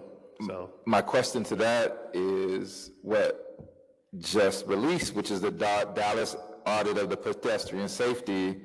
And I am interested in how this land use plan will correlate to that plan, because there is no plan. According to this audit, there's no documented, effective, efficient process for reducing the risk of serious and fatal injuries to pedestrians. And Dallas does not have and maintain any existing pedestrian safety countermeasures, according to this audit. So how does this plan that we're working on correlate to the lack of having no plan at the city at all? I think a few things I want to mention. I want to also bring up kind of our Vision Zero plan that's been done within the Transportation Department. So I won't speak too much of what they're doing, but their plan is to basically have zero fatalities in terms of what's happening when a pedestrian encounters a vehicle. But I think the data that we're getting from these particular themes, we're actually going to be sharing those with those departments so they know specifically these mobility transportation comments, they can see what's being done from Forward Dallas Outreach, so they're not going back and repeating the process, and they're going into their update of that particular Vision Zero plan and their bike plan and their other plans that relate to that. So in terms of that particular article, I haven't read that piece, but I think we do have certain plans. It's not an article, it's a city audit. So that's what I'm asking you is, and this is not obviously your responsibility, but it's obviously a priority from city constituents. So, and then we don't have a plan. I'm just interested in if this plan, what we're working on, will make this a priority for the city. That's going to move us into, I think that's going to be a really critical component of the discussion when we start thinking about place types and how we describe those different place types and the land uses within them. And obviously land use and transportation and connectivity and walkability is all interrelated. So that is when we bring those forward to do some of those visioning workshops on place types, I think those pieces need to fit in. And the different recommendations within those place types, there are going to be different priorities for pedestrian access and connectivity, and thinking about where we need to emphasize that in the city versus other areas and different issues as tied to land use. So I think that'll be a really good discussion and a big component of that place type discussion. This is just the big thing. The city just opened up a brand new park, and I live 2 blocks from this park, and it's obviously in one of the worst walkable spaces. It's underneath the highway. There are no pedestrian spaces. So as the city and the Parks Department is opening these obviously constituent-based places, I think it's a priority that, particularly because the community is saying it's priority for walkability. So. No, I think I just want to add to that too. I think you brought a really good point in terms of how we're connecting what we're doing with other initiatives in the city. I think that's critically important, and we want to make sure that where there are gaps in terms of plans and initiatives for pedestrians, and et cetera, like Andrew mentioned, like this plan touches on a lot of other pieces in the city. It's very tangential to transportation. Actually, not tangential. It's very linked to transportation and other pieces. So I think those are great. That's a great question, just to make sure that we are being accountable with connecting with those other plans, and we're connecting internally about how the feedback that we're getting, how that translates to actually building to those plans. So I do appreciate that comment.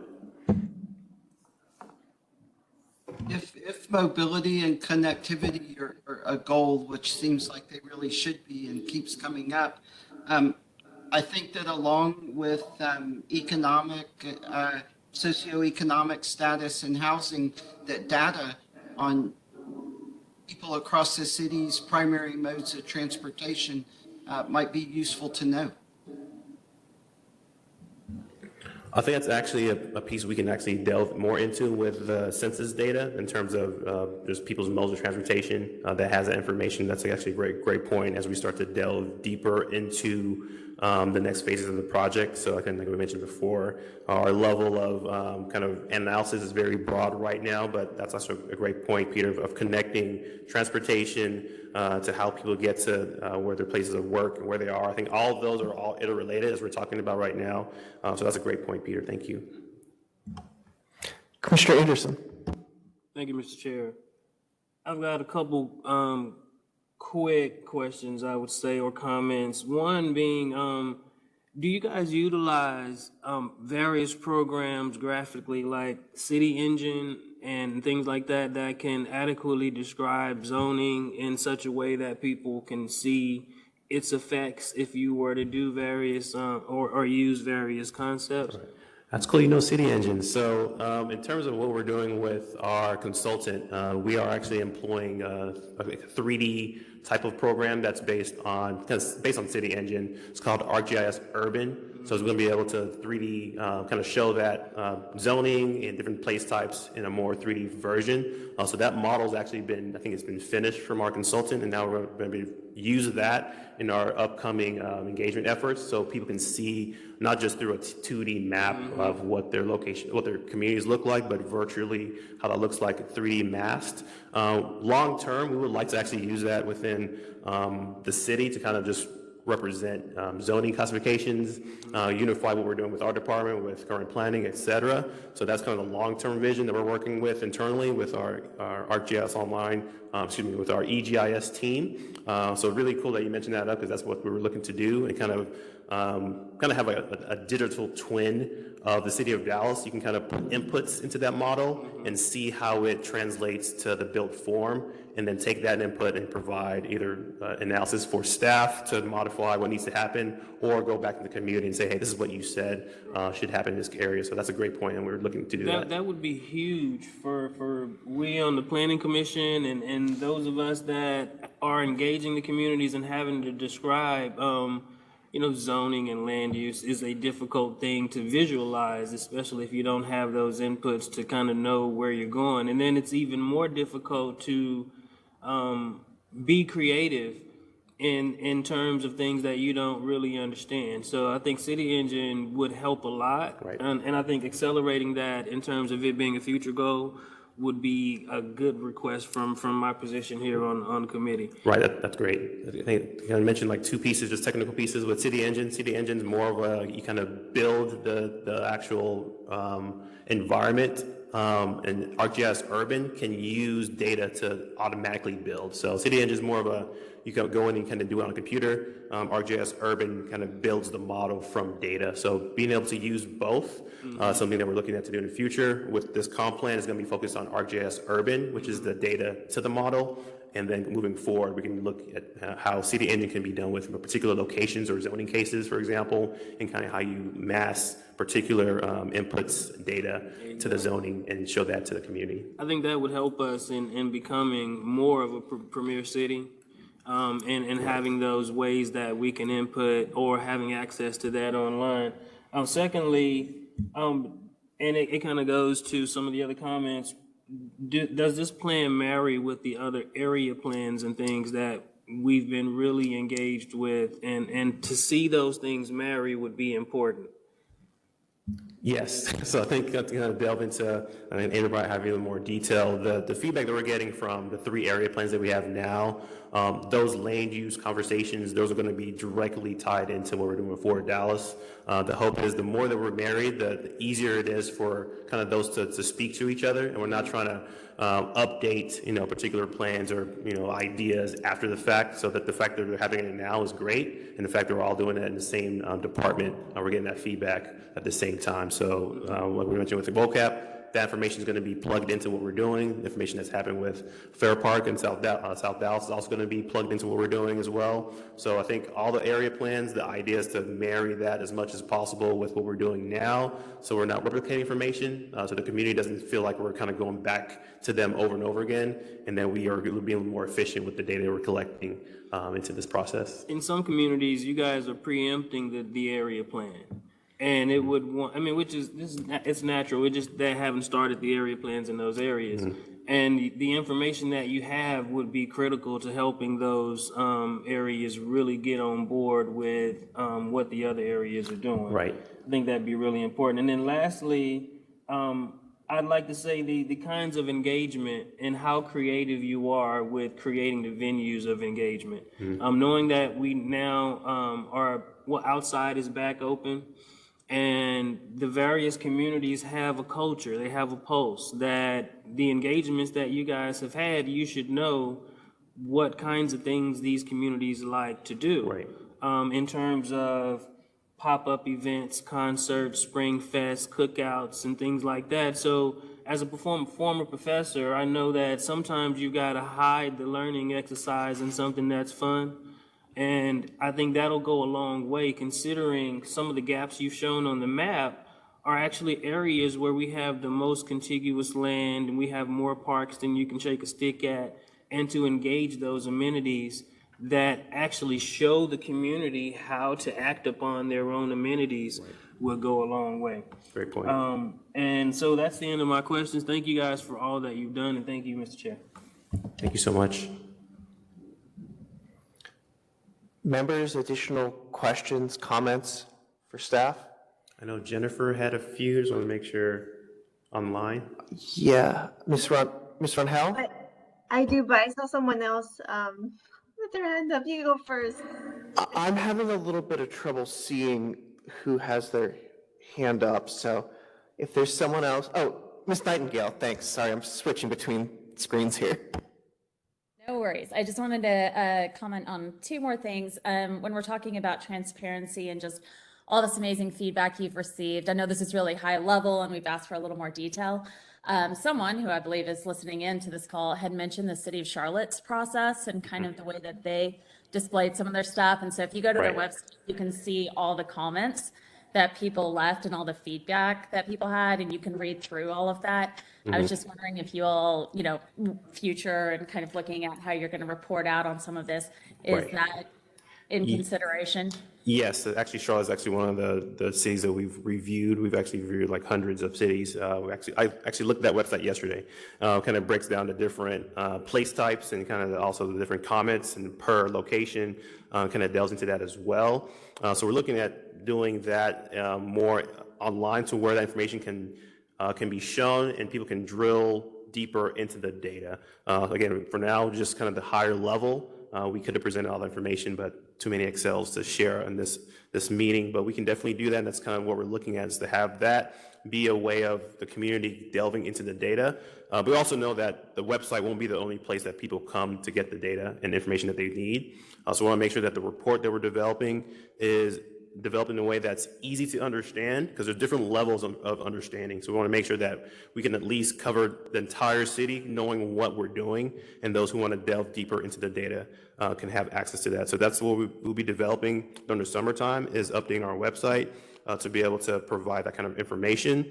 And just kind of fast forward into what's going to be happening with the actual completed plan in a year from now, is to have that also to be accessible online and kind of play with the different modules, tools, chapters, etc., but also having a document that's easy to read. So I want to make sure we're not delving into specifics when we present a document to the public, but also to provide opportunity to delve into the data when needed. That's a good point. Wonderful. Thank you. You're welcome. Ms. Rangel. Thank you, Chair Rubin. Just a few more questions. Dissolving systemic barriers is a term that PUD uses in the report. Could you all give me an example of what y'all mean, just to make sure we're on the same page here? Dissolving systemic barriers? Yes, that's something Right. you all had in y'all's report. I just want to make sure I have an understanding what you all mean by that. Right. So that can, I guess, multiple ways of kind of interpreting that. For what we're looking at when it comes to engagement. When it comes to engagement, there's different ways that the community gets information. Let's just use that piece. So in terms of the online piece, certain people can get information through online portal, but not everybody can do that. So to be able to make sure we're equitable in terms of providing information to everyone, we want to make sure that we are understanding how information is disseminated and ingested, and being able to, from what we can do, close the gap by either being the ones who are helping to disseminate information in a different manner. We want to be able to use all tools that we have, but not all tools are ingested similarly to everybody. So I think just for that particular example, how we're doing engagement, we want to make sure that information is being disseminated in a way that's equitable, and we know that certain tools can reach certain audiences. So we kind of looking at it at that particular engagement perspective. Okay, so y'all were not then in reference to Forward Dallas being a vehicle to dissolving systemic barriers. That's not what y'all meant. Y'all meant the process itself?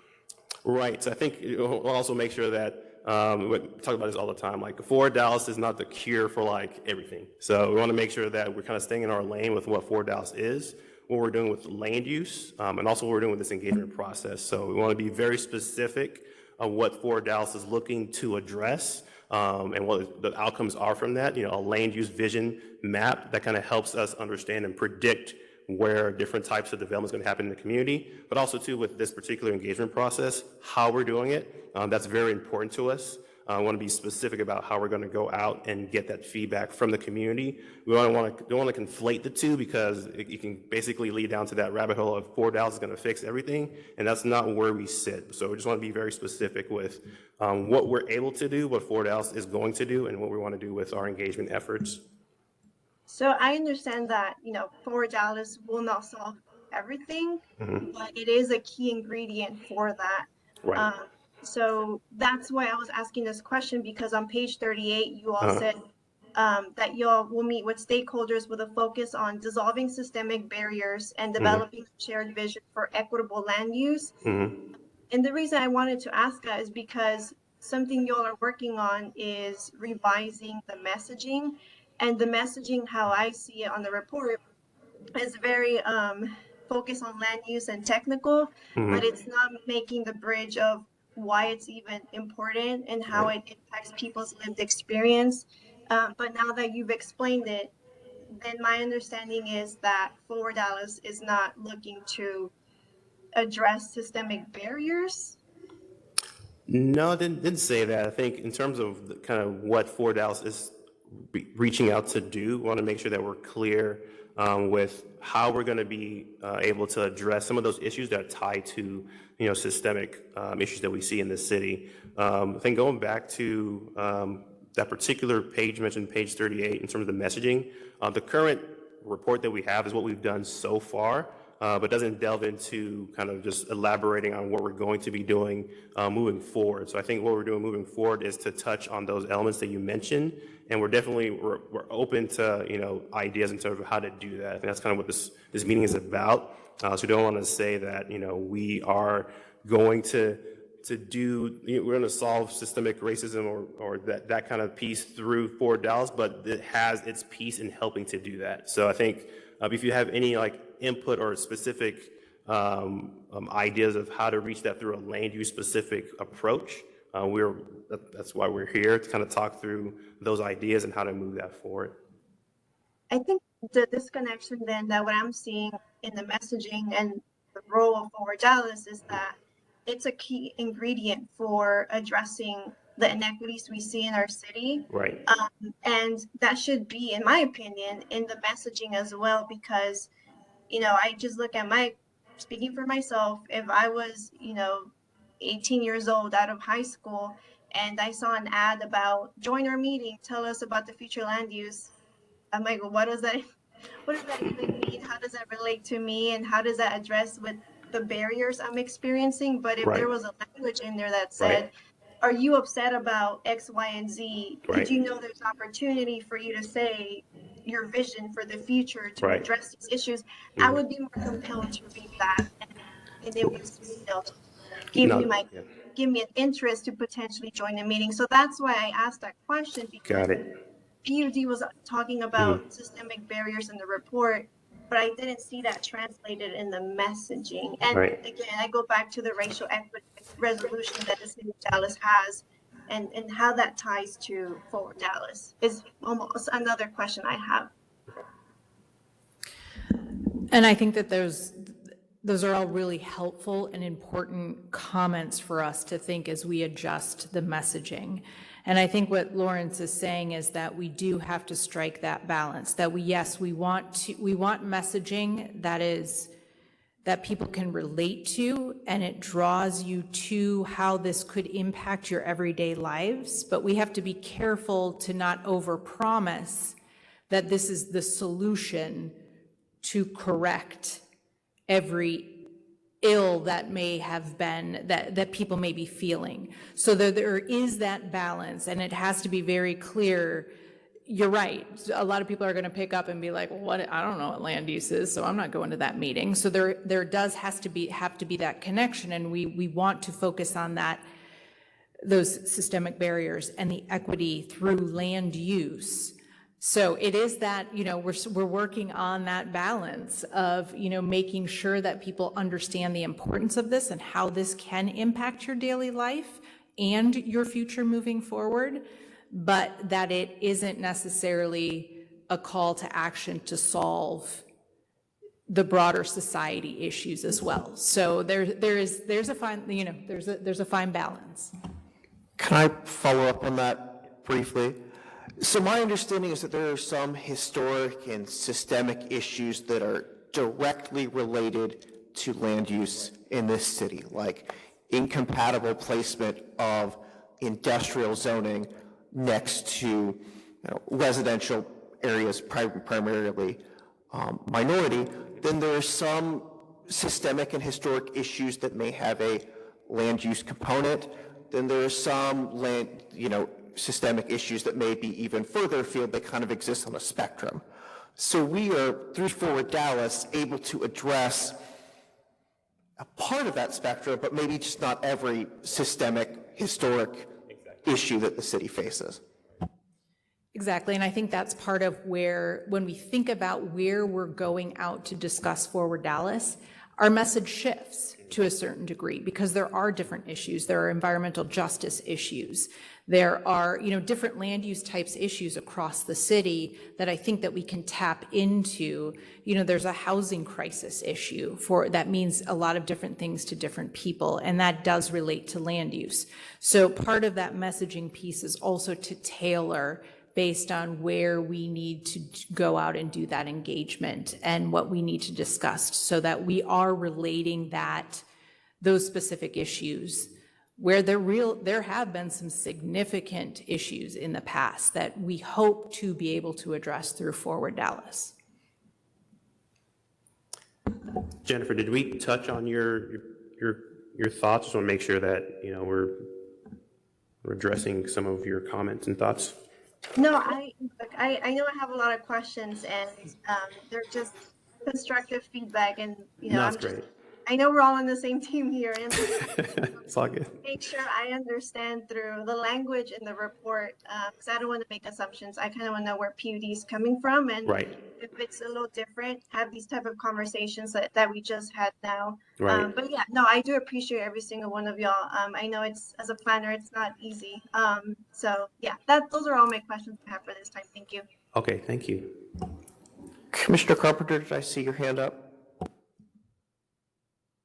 Yes, excuse me, kind of following along on that theme. This particular page of the presentation caught my eye immediately when I saw environmental justice in the very tiniest type. And it makes me think, going forward, how are you going to properly weight and visually represent issues that disproportionately affect, minority, lower income, traditionally disenfranchised parts of the community? Because, this may be a very perfect representation because environmental injustice issues tend to happen out of the view of the majority because the majority is not affected by those issues. I know to a neighborhood, a West Dallas neighborhood, or perhaps the Jockey neighborhood, seeing this chart immediately relegates their issues to visually looking like the most or the least important issues in the city. And I'm not sure, how you tailor that going forward, but to a lot of communities, this would be a very offensive chart. Right, so that's a great piece. So I think, as we mentioned before, the feedback that we received that led to this particular graphic that you're looking at doesn't include or encompass the entirety of the city. So as we mentioned before, when we first showed this graphic before, housing choice and quality was the biggest piece. And now through the process, mobility and connectivity is the biggest piece now. So that all of this is kind of what it is right now. As we mentioned before, there's still a lot of engagement to happen, and this will likely change in the next few months. So I think when we have ensured that we've covered the city in a more equitable fashion, those more kind of focus that you mentioned with environmental justice, those will likely appear. But in addition to what we're getting from the community, us as staff, we also know what's happening in these areas, and we're going to be also applying that professional understanding to this as well. So again, this is feedback solely from the community, just to kind of get an idea with the opportunities and issues that they're seeing. We from staff, we work on these all the time, and we know what's happening on the ground. Similar with you and the CPC, everybody knows what's actually occurring. We just want to make sure that we're getting that feedback from the community as well to just verify the methods that we're going to be going through in the next few phases. But I think your point makes a lot of sense. Like looking at this graphic, if you go out to those communities who probably haven't provided feedback, they'd be like, well, that should be more of a focus for us. So I think we want to make sure that they provide that feedback to us. So we're going out and getting that feedback and showing that in an updated form through a graphic or whatever, so we can all be on the same page in terms of what needs to happen for the next phase of the project. Do you have something on that? Chair, can I have a point of clarity? Yeah, absolutely. we are using the language minority and majority. The language minority is inferring to Black, Brown, Asian residents. And I'm just asking a question, is the language majority referring to white residents? Because that is not true for the city of Dallas. And you're right, so I think that's just. But it's not even just you, it's people on, Right. it's people in our committee as well. So I'm asking a point of clarity, and maybe this can be something that we can stress in this plan, and maybe even, I talked to the city about this last week. Can we, if we're gonna use that language, can we use it the way it is described in the population numbers? Because that is, it's very misleading. Right. And it also like talks about inferiority and superiority too, like concepts of white supremacy. So we have to like be clear about that language. No, you're right, 100%.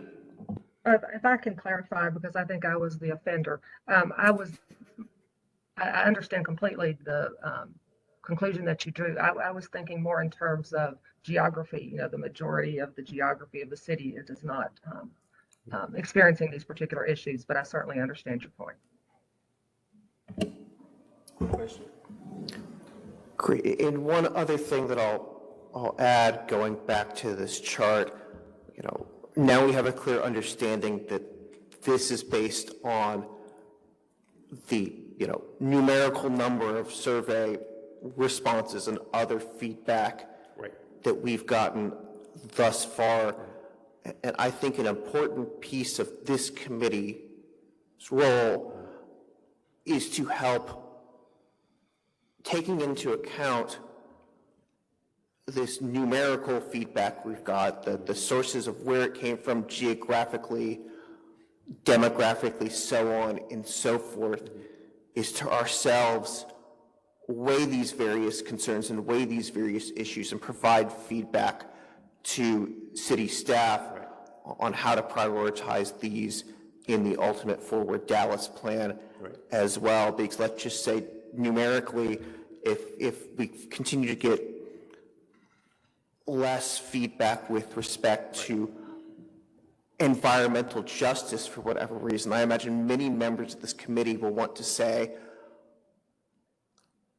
that regardless of what numerical information that we get, environmental justice needs to be a key component of this. So I hope, you know, as this process goes forward, I don't think it will be this way, but it's both a dialogue from the committee and a careful consideration of the data that we've gleaned thus far. That makes total sense, and I think this committee, council, CPC, all representatives of the committee, I mean, of the community that we're in. So I think that 100% agree with what you're saying. So just because say we come up, you know, 3 more months and these, you know, numbers look about the same, I think we can add everybody's comments in terms of, you know, you mentioned kind of either qualifying or putting a little bit more values to some of these other lower areas, but I think that's definitely 100% agree with what you're saying.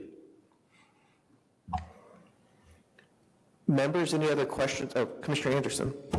Along these same lines, I echo what Commissioner Rubin and Commissioner Carpenter are saying in terms of how this reads, but this reminds me of the area median income and how it's expected to reflect the entire city, but yet it does not. I think these are preliminary themes that you've heard overall in concert. Right.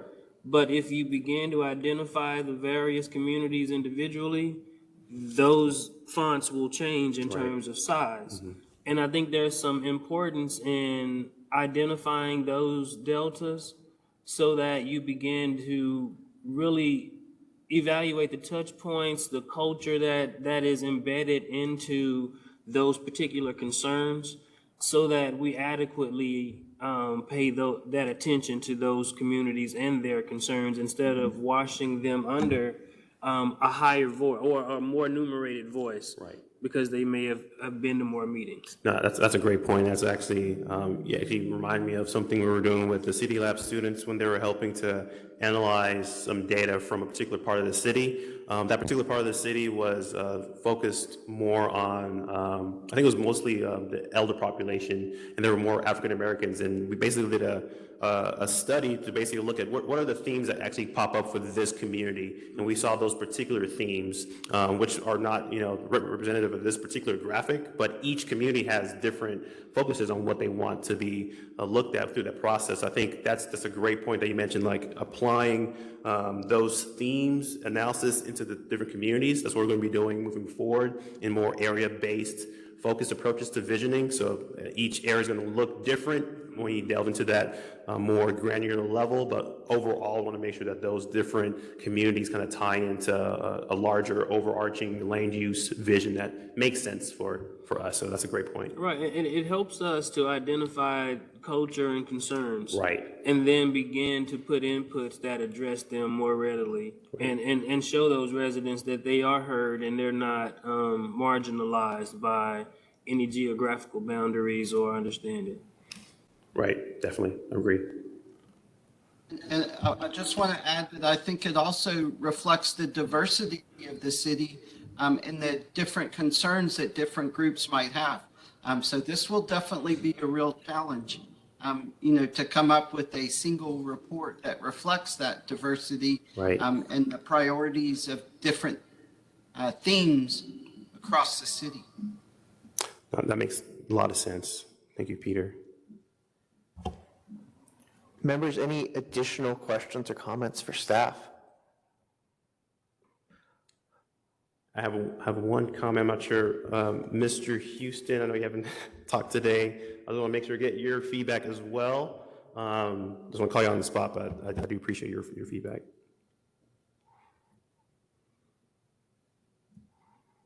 You're good. Okay.